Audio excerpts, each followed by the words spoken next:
성경은 어떤 장소를 선택할 때 신중하게 고른다. 구약에서 중요한 장소는 예루살렘과 베들레헴이다. 두 장소는 예수님이 태어나고 죽으신 곳이다. 하지만 예수님의 주된 사역지는 가버나움과 갈릴리 지역이었다. 예수님이 제자들을 선택하실 때도 기준이 있었다. 가룟 유다를 제외하고 전부 북쪽 사람들이었다는 것. 예수님이 갈릴리에서 제자들을 선택하신 이유가 있다. 예수님은 새로운 사상을 받아들일 수 있는 개방된 지역을 선택하셨다는 것. 왜 개방된 지역이어야 했을까? 갈릴리는 팔레스타인 지역에서 가장 북단에 위치한 지방이었다. 갈릴리 지역은 경계선에 있었다. 그 말은 변화에 열려 있다는 것을 의미한다. 새로운 것을 받아들이는 지역이라는 말이다. 예수님이 원하신 것은 새로운 사상에 열려 있는 사람들이었다. 예수님은 율법이 아닌 복음을 가지고 오셨다. 율법은 오래된 전통이요 사상이었다. 반면에 복음은 새로운 사상이었다. 복음은 새 언약이다. 새로운 시대를 알리는 새 나팔이다. 예수님은 새 술은 새 부대에 담아야 된다고 말씀하셨다. 예수님은 새로운 사상과 같은 복음을 받아들일 수 있는 지역을 사역 장소로 선택하셨다. 그리고 그런 지역의 사람들을 제자로 선택하셨다.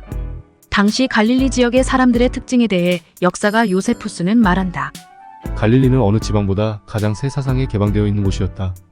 그들은 언제나 혁신을 좋아하고 천성적으로 변화의 가능성을 가지고 있으며 선동을 매우 좋아했다. 갈릴리 사람들의 특징에 대해 요세푸스는 또 이렇게 말했다. 갈릴리 사람에게는 결코 용기 결핍이란 없다. 비겁이란 결코 갈릴리 사람들의 특징이 아니다. 그들은 이익에 대해서보다 명예에 대한 열망이 더 강하다. 갈릴리 사람들은 타고난 성격이 바로 그들에게 새 복음을 전파하기 위한 가장 비옥한 땅이었던 것이다. 예수님은 변두리 사람들을 선택하기 위해 변방을 선택하셨다. 갈릴리가 위치한 땅은 남유다에 비하면 변두리다. 중심부가 아닌 주변부다. 예수님이 이 땅에 오실 때 중심부 사람으로 오신 것이 아니다.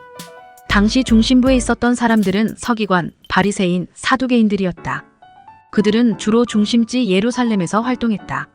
하지만 예수님은 베들레헴에서 태어나 나사렛에서 성장하셨다. 빌립이 나다나엘에게 예수님을 소개할 때 나사렛에서 무슨 선한 것이 날 수 있느냐? 예수님은 목수로 오셨다. 그 당시 목수는 좋은 직업이 아니었다. 가난한 목수라는 이름이 그 직업에 맞는 이름이었다.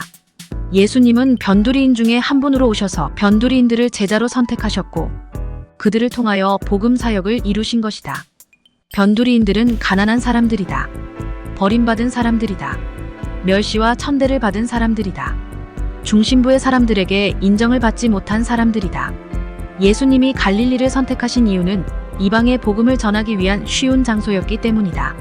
선지자 이사야는 갈릴리를 부를 때 이방의 갈릴리라는 표현을 썼다. 바로 그 이방의 갈릴리에 큰 빛이 임할 것을 예언했다. 예수님은 가버나움과 갈릴리에서 활동을 시작하셨다. 마태는 그 사실을 기록한다. 스불론 땅과 납달리 땅과 요단강 저편 해변길과 이방의 갈릴리여 흑암에 앉은 백성이 큰 빛을 보았고 사망의 땅과 그늘에 앉은 자들에게 빛이 비치었도다 하였느니라. 이 말씀의 의미는 갈릴리 지역이 이방으로 둘러싸였기 때문이다. 또한 갈릴리 지역이 이방과 통해 있기 때문이다. 예수님이 제자들에게 주신 복음은 유대인만을 위한 것이 아니었다. 예수님은 온 인류를 구원하기 위해 오셨다. 예수님의 복음은 유대인뿐만 아니라 모든 이방인들을 위한 것이었다. 갈릴리는 경계선에 있었다. 변방이었다. 하지만 세계의 대로가 갈릴리를 통과했다. 복음을 이방에 전하기 위한 가장 적절한 장소가 바로 갈릴리였다. 예수님이 제자들을 대부분 갈릴리에서 선택하신 이유는 복음이 이방을 넘어 지금을 살고 있는 우리에게 증거하기 위한 세대에서 세대를 넘는 바로 그 계획, 나와 너와 우리를 향한 그 출발이 갈릴리였기 때문이다. 오늘의 밥심으로 힘찬 하루를 시작하세요.